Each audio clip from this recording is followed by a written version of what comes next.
नमस्कार and welcome you all to world affairs. मैं हूं Prashant Dhawan. Now US president Joe Biden ने एक बड़ी जियोपॉलिटिकल जीत चाइना को थमा दी है क्वाड समिट कैंसिल करवाकर। यहां पर आप देख पाओगे यू वेस्टर्न मीडिया ही आज के समय ओपनली कह रहा है कि जो क्वाड समिट कैंसिल हो चुका है ये एक बड़ी जीत है चाइना के लिए और एक सेल्फ इन्फ्लिक्टेड ब्लो है।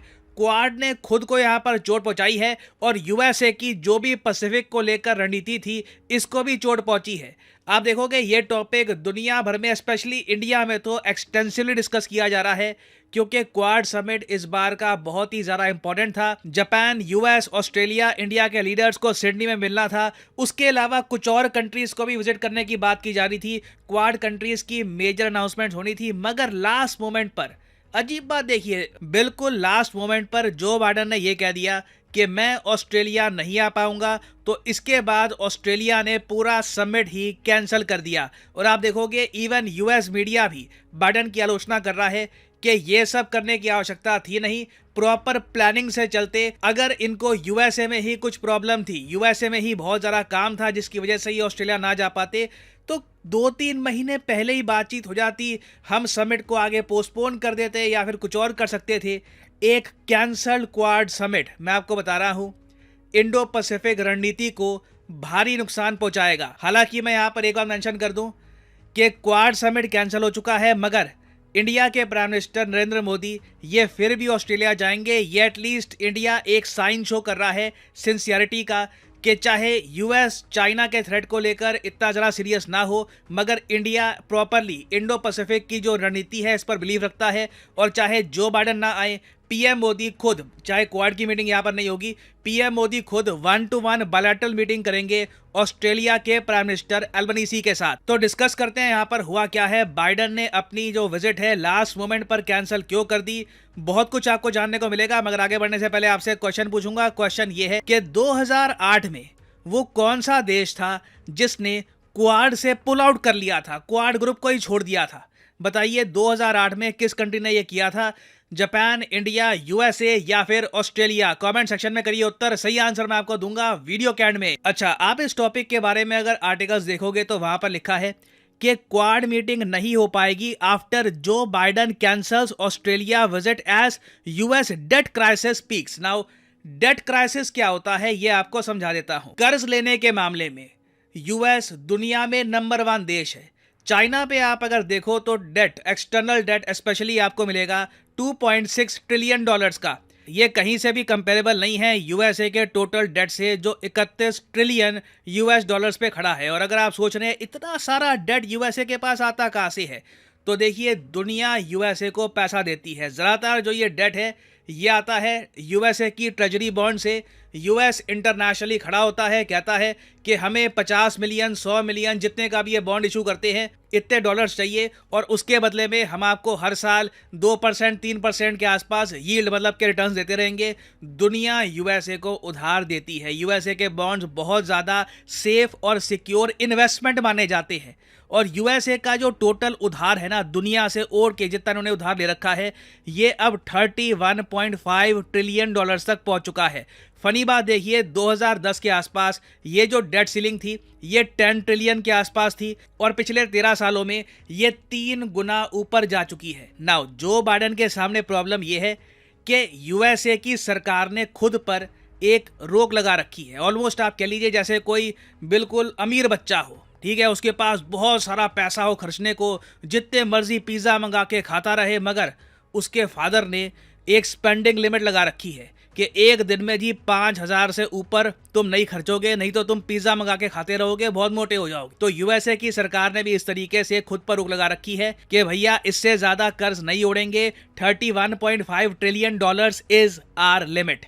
अब जो बाइडेन चाहते हैं कि थोड़ा सा ना इस लिमिट को बढ़ाओ क्योंकि खर्चे बहुत ज़्यादा हो रहे हैं। क्या करे, यूक्रेन को 46 बिलियन डॉलर्स दिए, अभी और बिलियंस ऑफ डॉलर्स देंगे यूक्रेन को। उसके अलावा बहुत सारे और खर्चे हैं यूएस मिलिट्री के, यूएस डिफेंस से रिलेटेड। तो जो बाइडेन चाहते हैं कि जो ये डेट सीलिंग है यूएसए ने जो खुद पे रोक लगा रखी है कि इससे ज़्यादा कर्ज देश पर नहीं लगाया जाएगा, इसको थोड़ा सा और बढ़ाकर 35, 36, 37 के आसपास कर दो ताकि जो बाइडेन को थोड़ा सा रूम मिल जाए, थोड़ा सा ये पैसा और खर्च पाए। और ये जो डेट सीलिंग है यूएसए ने जो खुद पे रोक लगा रखी है, ये चेंज कैसे होगा? ये चेंज होगा यूएस पार्लियामेंट में वोटिंग के बाद। यूएसए के पार्लियामेंट में डेमोक्रेट रिपब्लिकन पार्टी के लोग बैठेंगे, वोटिंग होगी और उसके बाद जो ये डेट सीलिंग है इसको बढ़ा दिया जाएगा ताकि यूएस और कर्जा ओढ़ता रहे 40 ट्रिलियन 50 ट्रिलियन, ये नंबर सीधा अंतरिक्ष में ही जाएगा। और अगर मान लीजिए हाइपोथेटिकली स्पीकिंग यूएसए के पॉलिटिशियंस में इस बात को लेकर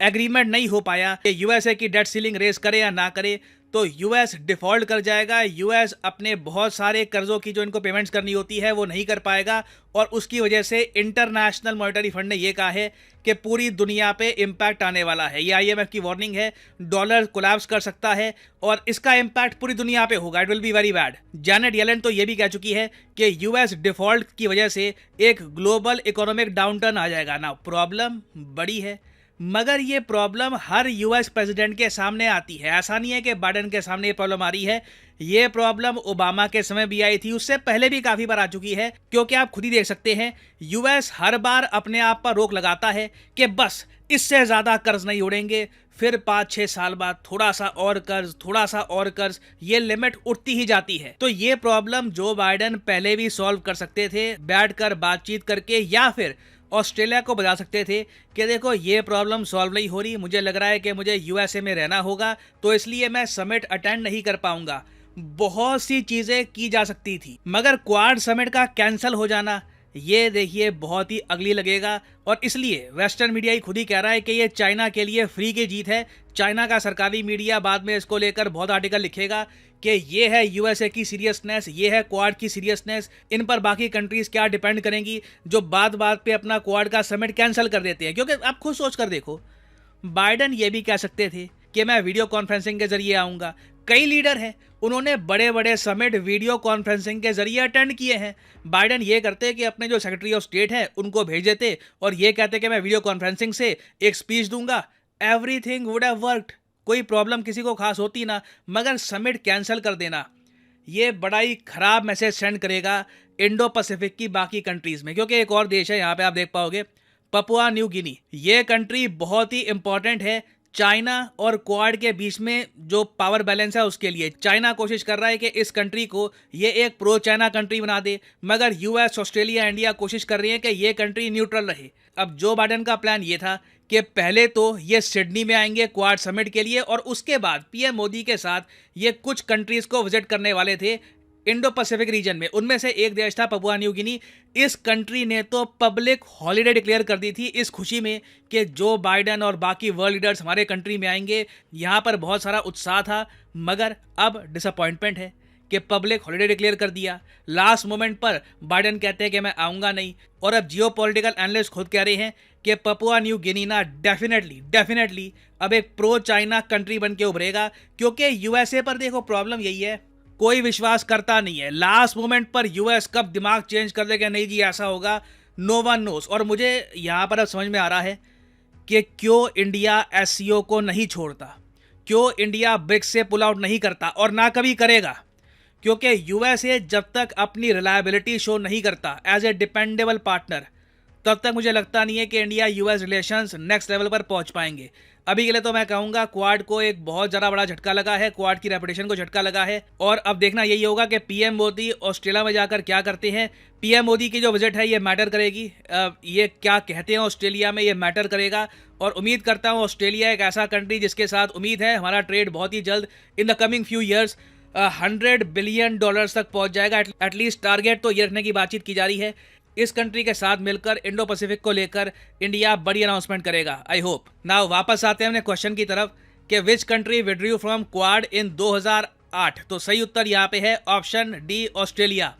जी हाँ, आप कह लीजिए ऑस्ट्रेलिया की हिस्ट्री रही है कि डायरेक्टली इनडायरेक्टली क्वाड को कमज़ोर करने में इनका साथ रहा है। और ऑस्ट्रेलिया ने बाद में कई बार माफ़ी भी मांगी कि हमने मिस्टेक करी थी, हमारी गलती थी कि हमने क्वाड से वॉकआउट कर लिया था 2008 में।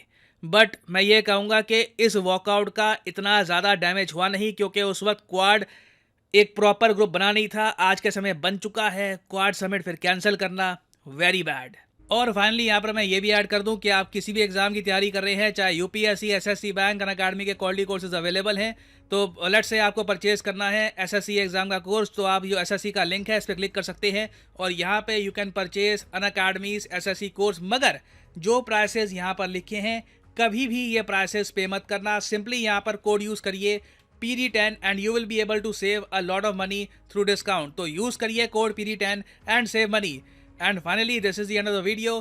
थैंक्स फॉर लिसनिंग, और जैसा मैं हमेशा कहता हूँ, may the gods watch over you.